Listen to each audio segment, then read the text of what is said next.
When people ask me, it's like, is String a real name? I'm like, yeah, it's real. It's my name.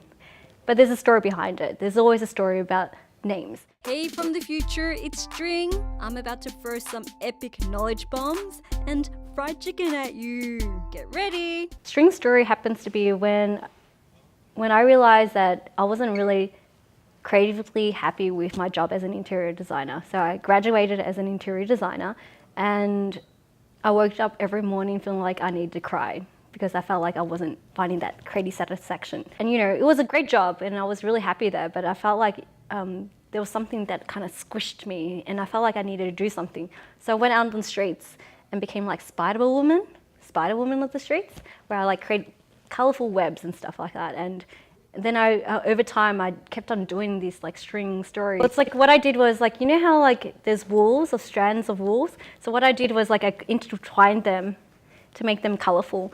And then what I did was like connected them, time, place, people together to create a string story. So it became like this massive web that went from, like if it was like, could fill out a whole McDonald's, for example. And I wanted to show that people are connected, like we are connected by stories. So that's how StringStory came about. So StringStory was interesting because I use it as my artist name. Everyone has an artist name, a gamer name, for example. And I did that for a couple of years. And I was in exhibitions. I was like, even like in Australia, I was like doing it around Melbourne. I did it in Japan. And then I realized something.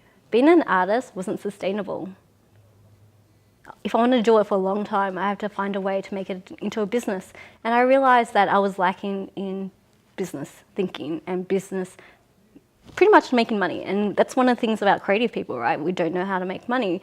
It's just because like we would just want to focus on creating awesome creative stuff. So what I decided to do is move to a different city, and I moved to Sydney for a couple of years. And that's when I realized that I was really good at social marketing and communication.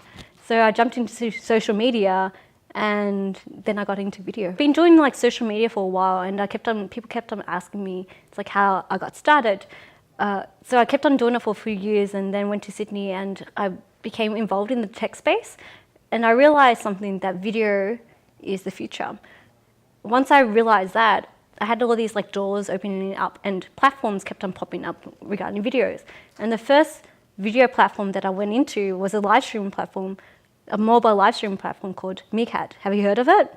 It was the one before Periscope came around, then kind of squished it. So Twitter like killed this platform that I was on for like 6 months.